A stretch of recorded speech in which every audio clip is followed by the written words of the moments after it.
egresados, pues ya tienes una guía de lo que se supone sea tu disertación, ¿ok? Obviamente no es para que te copies, sino es para que veas el formato, los diferentes capítulos y como tal la composición de esa disertación, ¿ok? Listo. Ok. Los componentes de la disertación usualmente tienen 5 capítulos. El primero es la introducción, que es donde tú describes el problema y la justificación de tu estudio, ¿no? Existe un problema y tú como experto en tu tema vas a proponer una solución. Capítulo 2 es la revisión de literatura. Muchas universidades combinan capítulo 1 y 2 como tal como en uno. Así que en la revisión de literatura, lo que se supone que tú hagas es encontrar todos los artículos publicados sobre tu tema, identificar y escribir una narrativa de lo que ya se conoce y definir las brechas, identificar esas brechas, lagunas de información que van a contribuir a identificar el problema y las posibles soluciones. Y ojalá que tu disertación cubra esas brechas, ¿ok? Porque así es como tú contribuyes a la literatura. Estamos bien ahí, ¿verdad? Y el método, ya verán, yo les llamo la receta de tu disertación, porque es cómo vas a coleccionar los datos, cómo vas a contestar esa pregunta de investigación que identificaste en la introducción, y si otras personas están interesadas en replicar tu estudio, al ver el capítulo 3 de método, se supone que lo puedan replicar al 100%. ¿Ok? Así que es importante que te tomes el tiempo necesario para añadir todos los detalles de lo que vamos a ver hoy. Los resultados, pues, claramente es un reporte de resultados obtenidos de tu estudio. Es la interpretación y la presentación gráfica en tablas o gráficas. Y la discusión y conclusión es el capítulo 5 o 4 para otras universidades. Básicamente un resumen de los resultados, pero discutiendo cómo tu estudio se compara o no se compara con lo que ya está publicado. Entonces, muchas veces volvemos a esa revisión de literatura para determinar si nuestros resultados son comparables o contrastar nuestros resultados con la literatura. ¿Ok? ¿Estamos bien hasta ahí, verdad? Así que como ya les adelanté, el método es el paso a paso que seguirás para obtener y analizar los datos de tu estudio. ¿Ok? En otras palabras, esa es la receta de tu colección de datos. Así que vamos con el objetivo número 1, vamos a empezar, y es conocer los diferentes tipos de estudio. Yo entiendo que ya se supone, si están en esta etapa, hayan tomado el curso de método de investigación o de estadística o estadística, así que esto va a ser un resumen rápido. Tenemos diferentes tipos de estudios. Tenemos los cuantitativos y los cualitativos. Y si alguien quiere poner la diferencia entre ellos en el chat, perfecto. Pero en lo que recuerdan, cualitativos son los que recolectan información, oraciones, entrevistas, ¿ok? Son palabras, tus datos son palabras. Y los cuantitativos, los datos son números, ¿verdad? Son escalas. Vas a pedir información que puede ser codificada con números. Así que los cuantitativos se pueden a su vez dividir entre descriptivos y analíticos. En los cualitativos, estos son algunos ejemplos. Etnografía es un estudio en profundidad de una cultura o grupo social específico, y aquí les doy un ejemplo que sería como tal, investigar las prácticas de salud tradicionales de una comunidad indígena. ¿Okay? Es la etnografía. En la fenomenología, que muchas veces los estudiantes doctorales se van por si es un estudio cualitativo, es básicamente explorar la experiencia vivida de los individuos sobre un fenómeno en particular. Ese fenómeno va a ser, pues, idealmente tu variable dependiente para entender cómo es la experiencia de vida de las participantes de tu estudio sobre tal fenómeno. Investigación-acción, combina la investigación con la acción para resolver problemas específicos en una comunidad. Esto se ve mucho a nivel de promoción de salud, porque queremos implementar intervenciones que ayuden a los resultados de salud y cambiar enfermedades crónicas o informar a la comunidad. Estudio de caso es un análisis profundo de un caso individual o múltiples casos. Este puede ser tanto cualitativo como cuantitativo. Otra vez, lo importante es el tipo de datos que vas a compartir o analizar. Análisis del discurso, estudia el uso del lenguaje y su relación con el contexto social, analizar cómo los medios de comunicación representan ciertos temas de salud pública, por ejemplo. Y la investigación narrativa, este también es utilizado mucho, y es que se enfoca en las historias que las personas cuentan sobre sus experiencias, hacen un tipo de una entrevista estructurada y en base a las contestaciones de los participantes se determina, se escribe una narrativa. ¿Ok? Eso fue cualitativo. Volviendo a los cuantitativos, otra vez se pueden dividir entre descriptivos y analíticos. Los descriptivos son series de casos, que también puede ser cualitativo, pero otra vez el tipo de datos que estás compartiendo o analizando. Estudios ecológicos y estudios transversales. Los estudios transversales son básicamente que le vas a recolectar datos, le vas a hacer preguntas a las personas en un tiempo en particular. ¿Ok? Le vas a hacer las preguntas sobre, en salud pública decimos el resultado de salud, el health outcome, y el factor de riesgo en el mismo momento. Los analíticos, tenemos estudios de cohorte. El estudio de cohorte es básicamente que seleccionas un grupo hoy y en un año, 5 años, 10 años, los vuelves a tomar datos. ¿Okay? Los entrevistas hoy y en un tiempo determinado, le recolectas los mismos datos o diferentes para entonces comparar diferentes variables a través del tiempo. También tenemos estudios de casos y controles. Eso es que en el momento donde tú vas a recoleccionar los datos, ya tienes personas identificadas como casos, que son las personas, digamos, que son enfermas o que poseen una característica, tu variable de interés, versus los controles, que son personas que no tienen esa condición de salud o fenómeno. Y los estudios clínicos aleatorizados, pues son, como decimos, los gold standards en salud pública, porque es básicamente los que, por ejemplo, van a hacer un descubrimiento de una prueba de un tratamiento, pues entonces seleccionan a algunos pacientes para darle ese tratamiento y otras personas para hacerle el placebo.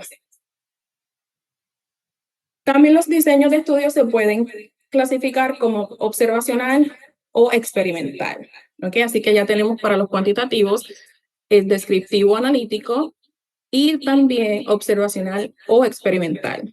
Y de los que ya discutimos, solamente los estudios clínicos son experimentales. ¿Okay? Así que con experimental piensen los científicos, los químicos, los biólogos, los microbiólogos, las personas que hacen investigación médica o clínica, ellos son los que hacen este tipo de estudio. Todos los demás son observacional porque como tal no vamos a intervenir o no le vamos a dar un tratamiento como tal a las personas, ¿no? Solamente vamos a observar qué está sucediendo o identificar esa relación de una forma alejada, ¿ok? No tenemos que intervenir con la exposición o con las variables en particular en la persona, ¿ok? Espero que eso haya hecho sentido. Ok, aquí tenemos unos ejemplos. Ay, discúlpame. Deja de verificar el chat. A ver. Ok.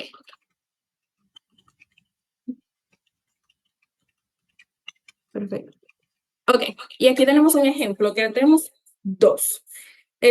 Este como tal es un extracto, esta persona decidió solamente escribir una oración para escribir su diseño. El diseño de este estudio será no experimental, y si no es experimental, ¿qué es? Si no es experimental, ¿cómo podemos mejorar eso? Si no es experimental, pues entonces sería observacional, ¿ok? Eso que aquí yo hubiese dado un comentario, ¿verdad? De cambiar no experimental por observacional. De corte transversal, porque entonces esto significa que la persona va a recolectar datos de los participantes una sola vez y le va a hacer todo tipo de preguntas, desde variable dependiente e independiente. Y alcance correlacional, porque ese va a ser el alcance que va a ser en cuestión del diseño de análisis de datos. ¿Ok? Y entonces lo dice, el diseño de este estudio será no experimental de control transversal y alcance correlacional, ya que se tiene como propósito determinar la relación existente entre las variables de interés. ¿Ok? Otro ejemplo aquí, sería la investigación comprenderá un enfoque exploratorio. Cuando ya estamos viendo algo exploratorio es un poco más cualitativo, entonces vemos aquí que es cualitativo y fenomenológico, porque como ya vimos, esta persona pretende describir la experiencia vivida de las personas en cuanto a un fenómeno en particular. ¿Ok? Y aquí lo explica, ya que se abordará solo los aspectos concernientes a la experiencia de los participantes. En este sentido, la investigación aportará mayor conocimiento acerca del tema con el objetivo de contribuir a generar nuevas perspectivas. ¿Ok? ¿Dudas, preguntas hasta ahí del primer objetivo?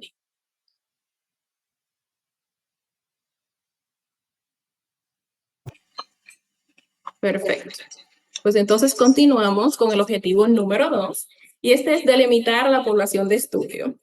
Como les digo yo espero que esto sea un buen resumen de su curso de estadística o estadística. Así que delimitar la población de estudio, porque esto es importante, porque esto nos va a ayudar en la precisión de los resultados, porque una población bien definida permite obtener resultados más precisos y relevantes para el grupo específico que se está estudiando. También ayuda a la validez del estudio, ayuda a asegurar que las conclusiones sean válidas y aplicables a la población que realmente se quiere estudiar, porque no quieres tener una población tan general cuando en realidad tu fenómeno, tu variable de interés es aplicable a solamente ciertas personas. ¿Okay? Eficiencia en recursos. Permite utilizar los recursos de investigación, tanto tiempo, dinero y personal, en un ámbito más profesional, de manera más eficiente al enfocarse en un grupo específico. Como tal, como saben, como ya les comenté, trabajo en el negociado del censo y cada 10 años tenemos que contar la población de Estados Unidos y sus territorios. Eso solamente se hace cada 10 años, porque contar la población de un país requiere muchísimos recursos. ¿Okay? Así que es importante tener una población delimitada que pueda ser realista para cuando ustedes están trabajando en su disertación, porque no queremos todas las personas de Puerto Rico o no todas las personas de Florida o Miami, ¿cierto? Queremos una población específica. Replicabilidad. Facilita que otros investigadores puedan replicar el estudio en el futuro al tener clara la población estudiada. Y ojo, aquí es importante que a lo mejor tu estudio no es muy novel que digamos, ¿verdad? No es algo completamente nuevo. Pero lo novel de tu disertación va a ser que nunca se ha hecho en tu población. A lo mejor hay estudios internacionales de Latinoamérica, Estados Unidos, que han examinado la relación entre las variables de interés, pero no lo han hecho en Puerto Rico. Entonces, ese va a ser tu tema novel o va a ser tu contribución a la literatura. ¿Okay? Por eso es importante delimitar la población. Y como ya vimos, generalización de resultados permite entender a qué grupo se pueden generalizar los resultados, porque si nuestra población son, digamos, mujeres mayores de 50, pues claramente no vamos en nuestra discusión a hablar sobre mujeres jóvenes, ¿ok? A menos que sea una implicación de cómo las mujeres jóvenes se pueden afectar, ¿ok? Selección de metodología. Influye en la elección de los métodos de muestreo y recolección de datos más apropiados, porque claramente tenemos que identificar nuestra población para saber a quién vamos a muestrar y así también recolectar los datos. Ética en la investigación es muy importante porque ayuda a identificar y abordar posibles cuestiones éticas relacionadas con la población estudiada, para esas personas que tengan que recibir aprobación del IRB. Recuerden que existe un grupo específico de personas vulnerables. Así que durante la disertación, muchas veces en la disertación doctoral se recomienda que no trabajen con poblaciones vulnerables, pero si es que lo tienen que hacer, pues entonces deben seguir la ética, ¿verdad? Las reglas que les presentan. Relevancia del estudio, asegura que la investigación sea relevante para la población específica, y otra vez la comparabilidad, facilita la comparación con otros estudios que hayan investigado poblaciones similares. Entonces, a lo mejor tu estudio ya, tu tema ha sido, tiene las mismas variables en la misma población, pero entonces lo diferente va a ser los métodos o el instrumento. que vas a utilizar para recolectar los datos. Entonces, pero ahí sí, como quiera, puedes aportar y contribuir a la literatura porque puedes comparar tus resultados con otros. Así como ya les mencioné, evita la selección de poblaciones vulnerables, tanto como mujeres embarazadas y fetos. Esto para más bien los estudios experimentales. Menores, si estás interesado en trabajar con menores de 18 años, de 21 años, necesitas la aprobación de los padres. Prisioneros, personas con capacidad mental disminuida y aquellos en desventaja educativa y económica. El IRB tiene una lista de poblaciones vulnerables que pueden ser tanto sociales, legales, económicas. Entonces es importante que lo mantengan en consideración. ¿Okay? Entonces aquí le estoy dando un ejemplo de la población este sería, yo creo que es el mismo, vamos a leerlo. Población y muestra. La población estaba compuesta por estudiantes universitarios matriculados en algún programa graduado del área sur de Puerto Rico. ¿Okay? ¿Qué piensan de esta población? ¿Está bien detallada? ¿Está bien específica? Cuando decimos estudiantes universitarios, ¿qué estudiantes universitarios? Son estudiantes de nivel bachillerato o graduado. Pues ya clarificó que es programa graduado. Pero entonces dice del área del sur de Puerto Rico. Esto significa todas las universidades de Ponce, todas las universidades del área Cabo Rojo, Patillas, ¿de qué área? ¿No?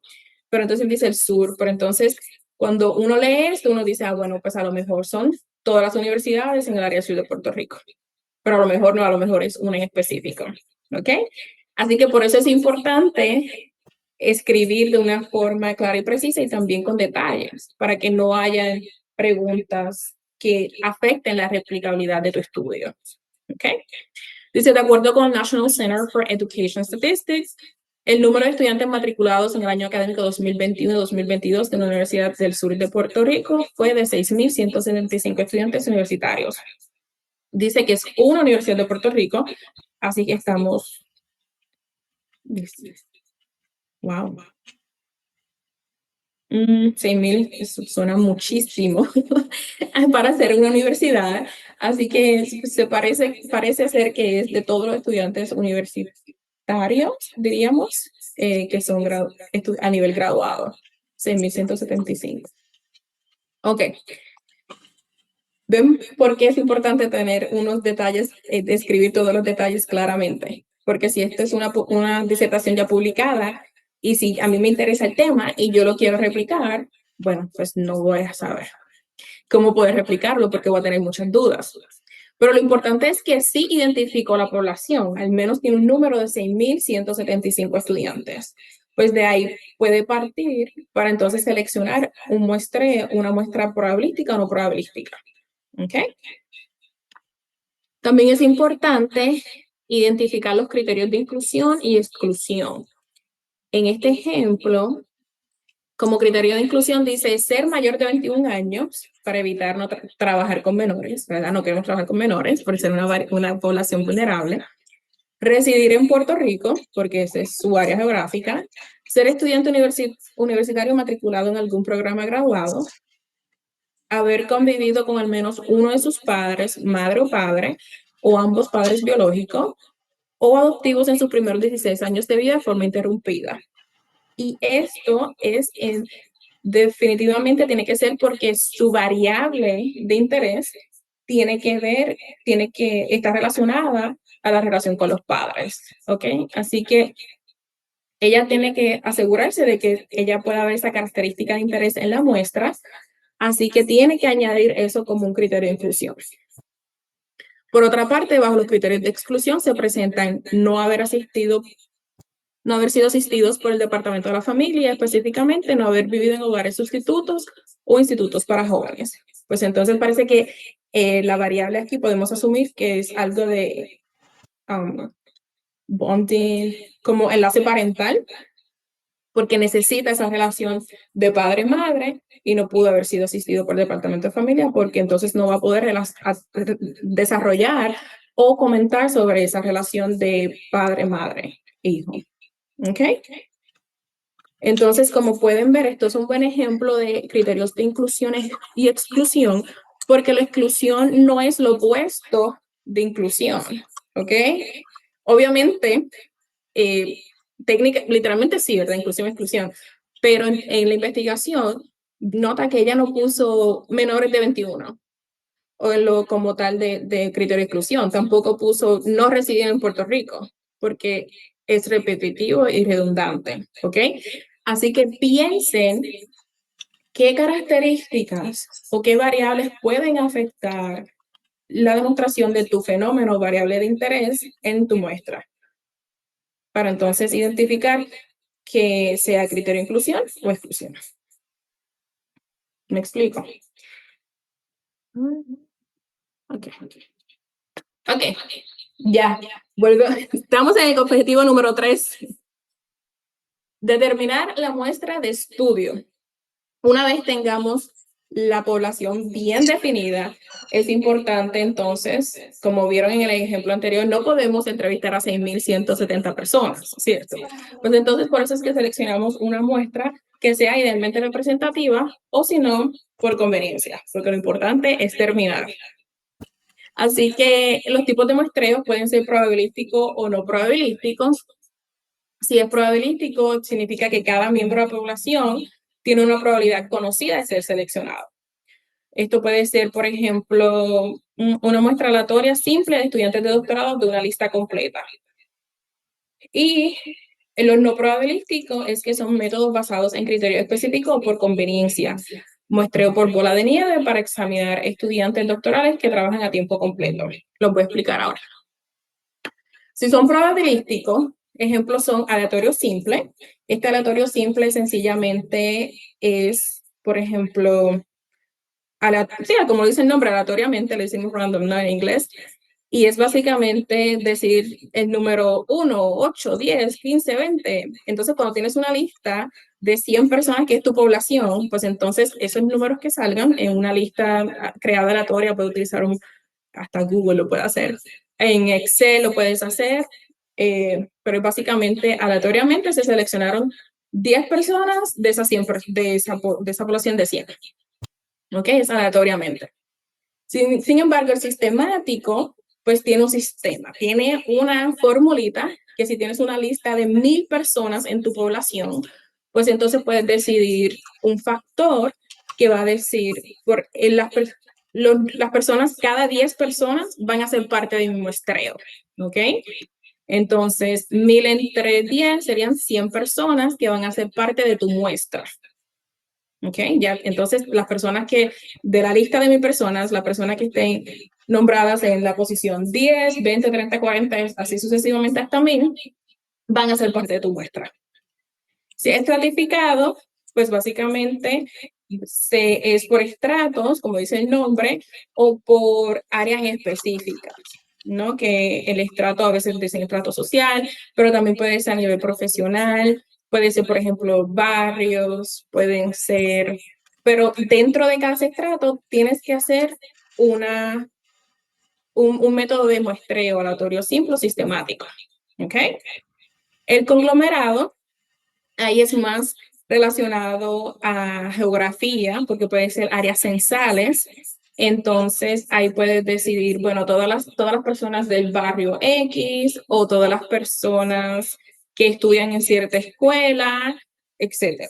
¿Okay? Así que depende qué tipo de muestreo que sea más conveniente para ti va a funcionar. ¿Okay? Y por eso es que es importante definir esa población, porque nos va a decidir ¿qué muestreo probabilístico, si quieres que tu muestra sea probabilística, puedes implementar?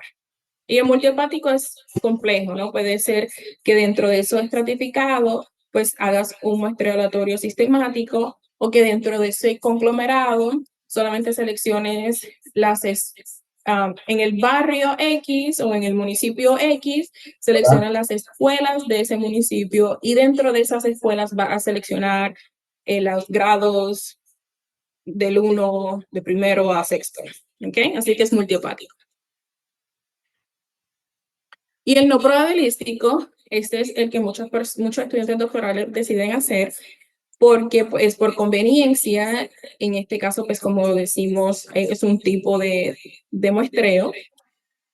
Tenemos el por cuotas, a veces les dicen los profesores, porque tu población es tan eh, pequeña o mínima o tan restrictiva, pues vamos a llegar hasta 50. Los primeros 50 personas que puedas conseguir, esa va a ser tu muestra. Por juicio, en juicio pues se requiere un poco más de entendimiento sobre tu fenómeno, ¿verdad? Tus variables de interés que estés viendo, por ejemplo, a ver, decimos por juicio las elecciones.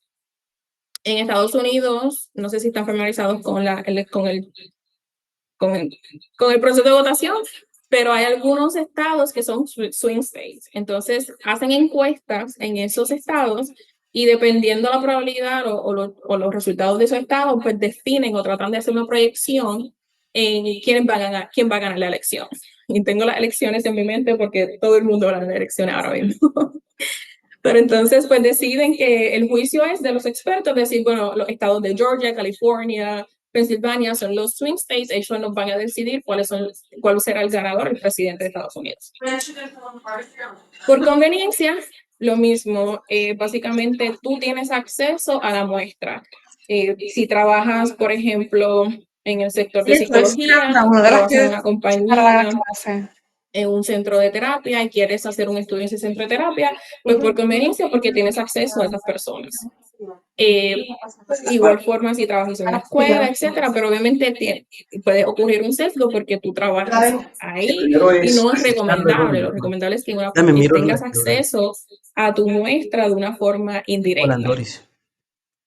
Y bola de nieve, referencia es básicamente, consigues una persona y le dices, mira, estoy haciendo este estudio, conoce otra persona que estaría interesada en estudiar, que tenga esta condición o que tenga esta variable de interés, este fenómeno. Ese me gusta más que y te dice, sí, yo conozco a otras personas. Y esas personas siguen refiriendo y por eso es que se dice bola de nieve, porque cada vez va creciendo y creciendo.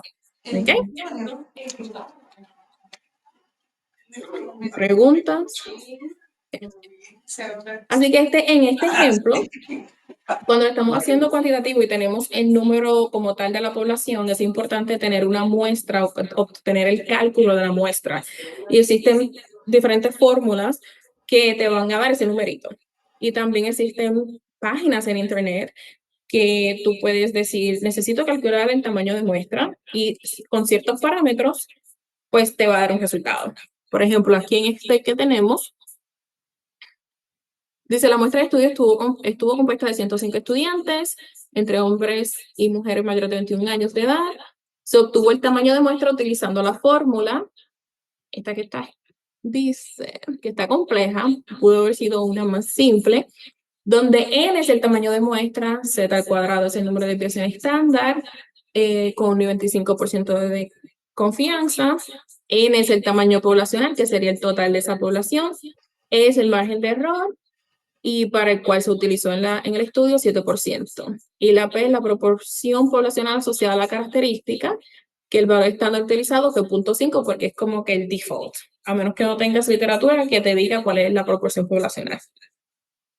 Al realizar el cálculo para recolección de datos, obtuvo una muestra de 190 estudiantes. ¿Ok? Esto se nota que de 6,000 estudiantes que mencioné anteriormente, al realizar el cálculo para la muestra, para el tamaño de muestra, obtuvo 190 estudiantes que tenían que completar el estudio, el cuestionario. Pero ya explicó que solamente 105 pudieron completarlo. Para hacer esto, lo más probable recibió autorización de su director de comité de disertación para parar la recolección de datos y continuar con su estudio. ¿Ok?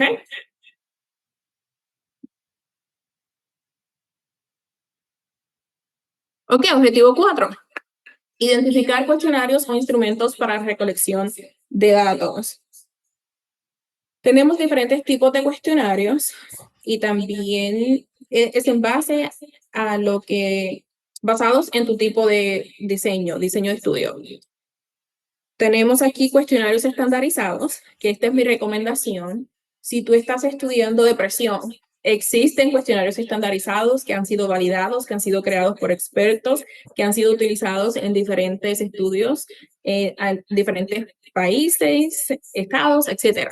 Así que si tienes la opción de un cuestionario estandarizado, ese debe ser tu decisión, ¿ok? Pero si no existe nada sobre tu variable, sobre tu fenómeno, pues entonces puedes desarrollar tu cuestionario propio. Y puedes desarrollar tu cuestionario, pero este debe ser evaluado por expertos. ¿Okay? Eso existe eh, información compleja sobre cómo identificar los ítems a incluir y cómo evaluarlos, tener un comité, un juicio, ¿verdad? Un jurado de expertos que te digan si este ítem es importante, este ítem no es importante. Haces un cálculo y defines cuáles son los ítems o las preguntas a incluir en tu cuestionario. Es un proceso complejo, ¿ok? Y luego se tiene que validar y asegurarnos de que estamos midiendo lo que estamos midiendo. Y también para los estudios cualitativos, entonces existen las entrevistas estructuradas y semiestructuradas que se componen de preguntas abiertas que tú le vas a hacer a los participantes y vas a tomar notas, y también la transcripción de esa entrevista puede ser utilizada para los datos y el análisis de datos. Eso fue bastante rapidito porque en realidad aquí lo importante es que si existe un cuestionario, un instrumento ya validado para tu variable de interés, utilízalo. ¿Ok? Recuerda que como parte del proceso debes pedir autorización, pero eso lo vamos a ver pronto. Objetivo número 5. Determinar el proceso de recolección de datos. Esto es parte de tu metodología. Otra vez queremos saber cómo recolectarte los datos. Así que por aprobación, número 1, tienes que recibir aprobación. Aprobación del IRB o Comité Institucional de Revisión. Si voy a utilizar cuestionarios ya creados, validados, esa persona, el autor de ese instrumento, debe saber que lo vas a utilizar. Así que debes pedir autorización. Hay instrumentos que no necesitan autorización, pero es importante que lo documentes. Y también, dependiendo quién va a ser, cuál será tu unidad de muestreo, pues debes pedir autorización, ¿no? Por ejemplo, si vas a hacer el estudio en tu universidad, en el departamento de psicología, pues entonces el director del programa debe darte autorización para que lleves a cabo tu estudio. Si vas lo mismo para escuelas, hospitales, etcétera, ese gerente, esa persona a cargo de esa unidad de muestreo debe darte la aprobación. Una vez tengas la aprobación, debes pasar al reclutamiento. Entonces, ¿cómo vas a invitar a las personas que cumplen con tu criterio de inclusión a participar de tu estudio? Entonces, muchas veces hacen ese reclutamiento por medio de emails que le añaden el enlace del instrumento, QR codes, hacen visitas, etcétera, ¿verdad? Lo importante es hacer esa fase de reclutamiento. Y se determina la elegibilidad por criterios de inclusión de los participantes. Si las personas cumplen con esos criterios, pues entonces pasan a la próxima fase, que es completar el cuestionario, ya sea el consentimiento informado, porque tienen que entender tu propósito y cómo vas a seguir la ética de investigación, y entonces completar los inventarios o los cuestionarios o entrevistas. Y ya luego tienes que describir el análisis de datos que tú piensas realizar una vez recolectados los datos. ¿Okay? Eso es parte de básicamente, todo eso son las partes de ese capítulo de métodos, porque tienes que identificar qué tipo de estudios vas a hacer, qué variables vas a utilizar, cómo vas a recolectar esa información y el proceso para tener datos. ¿Okay? Entonces, el análisis de datos, de una vez los tengas, tienes que describir, bueno, en la propuesta tienes que describir que una vez los tengas, imaginarte, ¿verdad? Que ya tienes los datos completos, pues que vas a descargar y guardar los datos de forma segura, salvaguardando la privacidad y la no identificación de los participantes, ¿verdad? Porque eso es importantísimo. Y crear una base de datos segura, cómo la vas a guardar en tu computadora. Y entonces describir el análisis univariable, bivariable y multivariable. ¿Ok? Así que este es un ejemplo. Determinar el proceso de recolección de datos. Dice procedimiento para recopilar la información. Aquí dice bien claro, la investigadora solicitará autorización formal a la Vicepresidencia de Asuntos Estudiantiles de la Universidad del Sur de Puerto Rico para proceder con la investigación. Identifico que la Vicepresidencia de Asuntos Estudiantiles sería la gerente o la persona en mando para llevar a cabo esa investigación.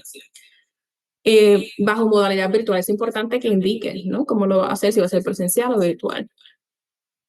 Para este propósito, se redactará un comunicado para solicitar autorización a la misma. Al ser confirmada la autorización, se procederá al reclutamiento de participantes y selección de la muestra por conveniencia en estudiantes universitarios mayores de 21 años de edad. Los participantes serán invitados bajo la modalidad virtual. Para el reclutamiento de participantes por modalidad virtual, eso pudo haber sido editado un poco. Se creará la hoja informativa digital con un enlace en la plataforma. Y la plataforma que utilizó fue SiteData, donde se encontrarán los instrumentos del estudio para invitar a los sujetos a participar voluntariamente mediante un correo electrónico y por redes sociales. ¿Ok? Es básicamente todos los detalles que tú necesitas, el paso a paso, para entender cómo esta persona, cómo este autor o investigadora logró su muestra. Por lo tanto, la recolección de datos cuantitativos se obtendrá digitalmente mediante SiteData. ¿Okay?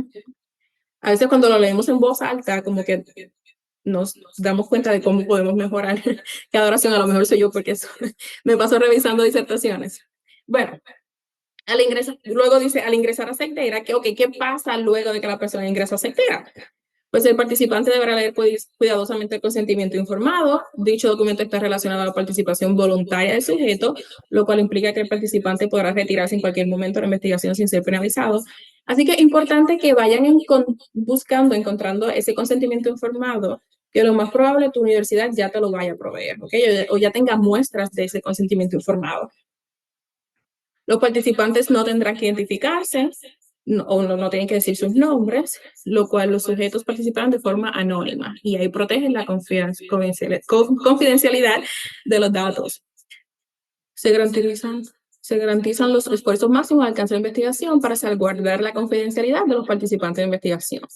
Una vez leído, el participante firmará debidamente el consentimiento informado, certificando la evidencia de que el sujeto ha decidido participar libre y voluntariamente en la investigación sin haber sido coartado en contribuir a la misma. O sea, ya ella mencionó que iba a ser digital. Firmar, pues no se puede firmar físico, pues tienes que explicar que lo certificó, certificando ese statement, ¿no? A lo mejor fue un check the box en el cuestionario. Además, garantiza que el participante ha comprendido en su totalidad para proceder a la investigación. ¿Ok? Mucho detalle, pero es importante ponerlo. A ver, ¿qué más tenemos por aquí?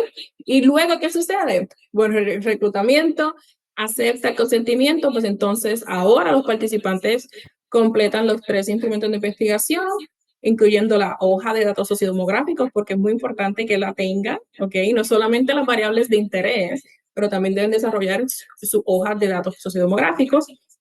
Y aquí describe cuáles son las variables que incluyó. Okay. El segundo instrumento es el Parental Bonding Instrument, adaptado y validado, conocido como instrumento de lazos parentales. El tercer instrumento es la escala de autoeficacia. Los inventarios fueron autoadministrados individualmente, o sea que las personas leyeron el statement y contestaron las aseveraciones y contestaron. ¿Ok? Ya yo tengo una idea exacta de cómo se recolectaron estos datos y por eso es importante que cuando esté redactando ese capítulo sea así una receta, detalle por detalle. Oh, wow, ok, ¿qué más? Una de los participantes completaron satisfactoriamente los instrumentos.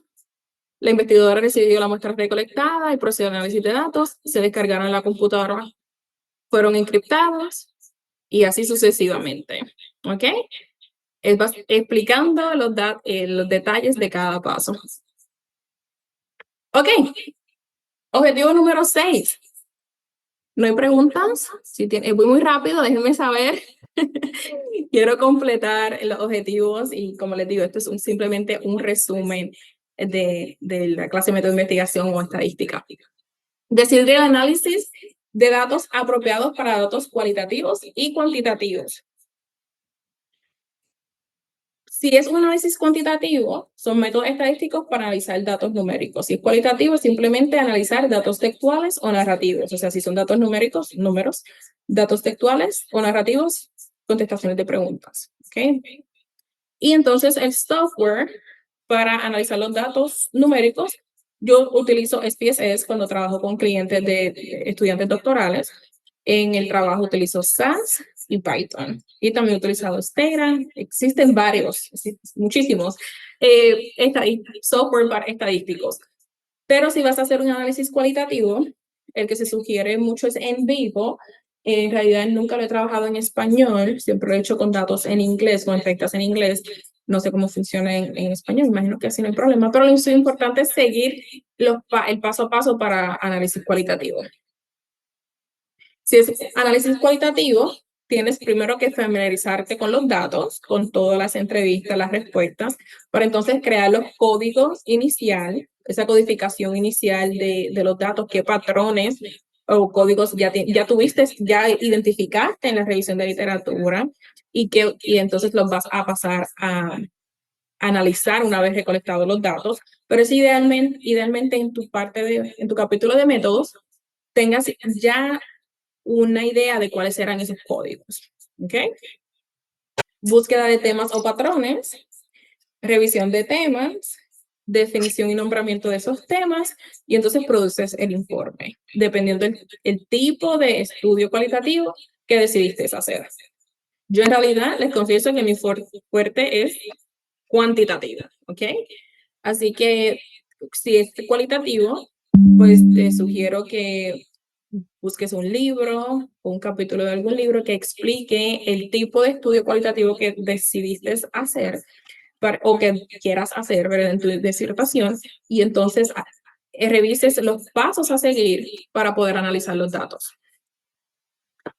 Pero si es cuantitativo, esto es una infografía bastante resumida, en realidad no es exhausta, pero es una buena idea de lo que se utiliza en las disertaciones doctorales. ¿Ok?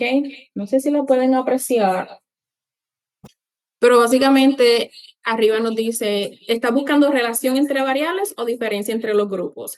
Si es relación, entonces te hago la pregunta, ¿cuántas variables estás considerando? ¿Tienes una variable dependiente y una independiente?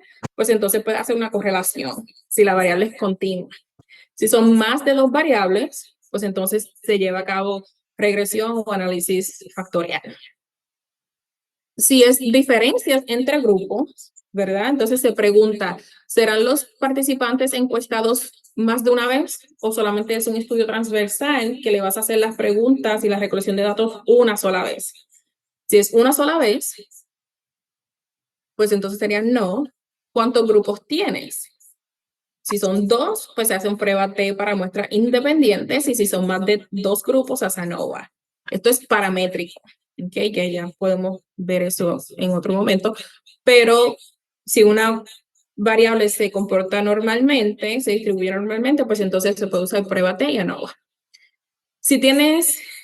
Si vas a hacer múltiples weights, si es cohorte o si vas a cada 6 meses van a hacer la misma recolección de datos, algo similar, ¿no? Vas a hacer la encuesta más de una vez, pues entonces se realizan las pruebas similares, pero para muestras dependientes, porque cada persona va a tener múltiples datos y esos datos tienen que ser considerados por personas. ¿Ok? Entonces, esto es un ejemplo del análisis de la información recopilada. El análisis de los datos será conducido en SPSS. La versión se incluye. Se aplicó una medida de consistencia interna conocida como alfa de Cronbach y lo explica por qué. Se aplicaron estadísticas correlacionales mediante el coeficiente de correlación, así como pruebas no paramétricas, porque otra vez lo único que discutí allí fueron las paramétricas, pero si no se distribuye normalmente, pues se aplican las no paramétricas que son similares. Consecuentemente, se aplicaron pruebas no paramétricas de Whitney para obtener la asociación entre las dimensiones de cuidado y sobreprotección.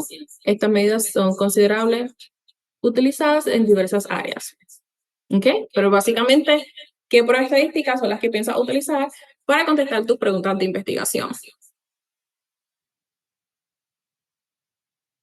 Okay.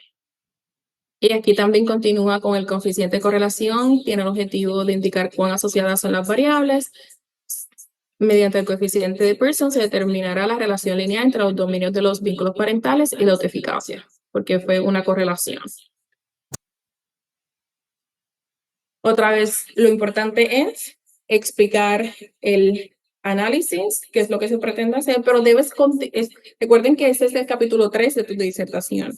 Entonces tienes que considerar tus preguntas de investigación que describiste en el capítulo 1 y tus instrumentos que a lo mejor descubriste en la revisión de literatura para entonces identificar el tipo de variable y en el capítulo de la propuesta, en el capítulo de métodos como tal para la propuesta, tú vas a asumir o tú vas a tener una idea de lo que se espera. Pero cuando tengas los datos ya recolectados, pues a lo mejor vas a cambiar de paramétricas a no paramétricas. ¿Ok? Solamente para que lo consideres. ¿Ok? Yo creo que ya. Y sí, vamos a repasar. Los objetivos de este taller fueron conocer los diferentes tipos de estudios, lo hicimos, delimitar la población de estudio, la muestra de estudio, identificar cuestionarios, determinar el proceso de recolección y decidir el análisis de datos apropiados para cuantitativos y cualitativos. Recuerden que evaluamos los casos reales solamente por ejemplos de los extractos de cada parte de ellos. ¿Ok? ¿Qué les pareció? ¿Qué piensan? Pónganlo en el chat. No sé si se pueden quitar el mudo, no estoy segura de la configuración de Zoom que tengo hoy. Pero a ver, es tu turno. ¿Entendemos la importancia de familiarizarnos con las partes y requerimientos de la disertación? Sí, ¿verdad? Es importante porque todos los capítulos están relacionados, pero es más importante que cumplas con las expectativas de tu universidad y de tu comité. Ok, así que hablamos sobre la relación entre los capítulos de la disertación. Sabemos que el capítulo 1, otra vez, que explica el problema y tus preguntas de investigación. El 2 nos dice qué información ya está disponible y las brechas o lagunas que, hopefully, tu investigación va a cubrir. Y el capítulo 3 nos dice cómo vas a conseguir la información para contestar tus preguntas de investigación. Así que sí, ¿verdad? Entendemos la importancia del capítulo de método y por qué lo llamo la receta de tu colección de datos. ¿Me entienden? Porque otra vez es detalle por detalle, porque si otra persona, otro investigador desea replicar ese estudio, debe estar como una receta, paso a paso. Así que logramos los objetivos del taller, yo espero que sí. Vimos ejemplos de disertaciones para entender mejor cada uno de los objetivos. Y entiendes que tienes el conocimiento necesario para continuar redactando este capítulo tan importante en tu disertación. Yo espero que sí.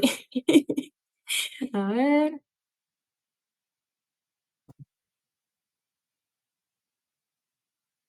Perfecto. Listo. ¿Tienen preguntas?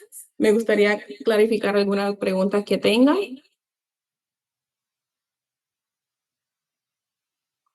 Y si alguien